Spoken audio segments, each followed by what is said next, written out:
सबका पहिरीं त हिते जेके मुख़्तलिफ़ बिरादरियुनि जा ॿाहिरि आयल आहिनि उन्हनि जा निहायत थोराइता आहियूं जिन सभिनि दोस्तनि असांजो इंतज़ारु कयो हिते पहुतासीं। हिते अचण जो मक़सदु सांगड़ में पंहिंजी बिरादरी वटि पंहिंजी बिरादरी सां मोहब्बत जो इज़हार उन्हनि जो मोहब्बत वठणु ऐं इंशाअल्लाह ताला जेको इहो रस्तो शुरू थियो आहे इंशाअल्लाह इहो पियो वधंदो।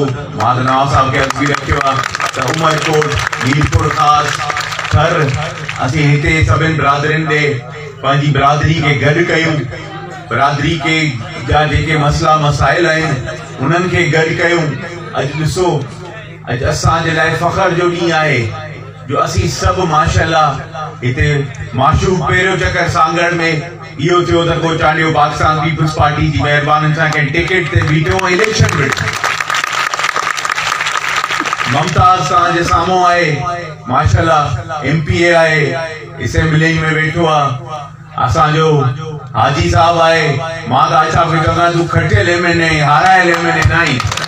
इंशाअल्लाह ताला जीअं नवाब साहब असां सभिनि में हथ विधो आहे सभिनि भाइरनि खे भाउ कयो आहे सभई गॾिजी हलूं था पिया। नवाब साहब जे पोयां इंशाअल्लाह ताला उहो ॾींहुं परे न आहे। इंशाअल्लाह हर ज़िले में हिकिड़ी सीट असां पाकिस्तान पीपल्स पार्टी महिरबानी कंदी। ऐं असांजा भाइर तव्हां सभु असांजी ताक़त आहियो।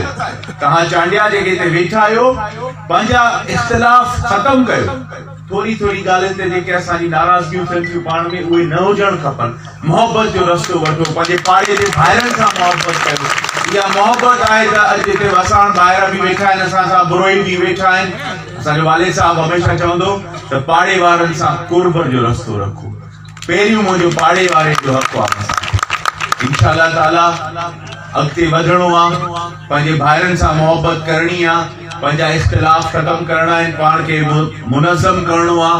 पाण हिकिड़ी तमामु वॾी क़ौम आहियूं सभई गॾु थींदासीं मज़बूत थींदासीं।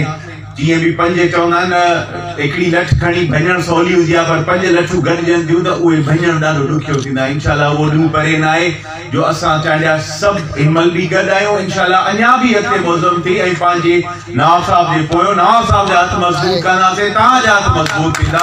तव्हांजी वॾी महिरबानी।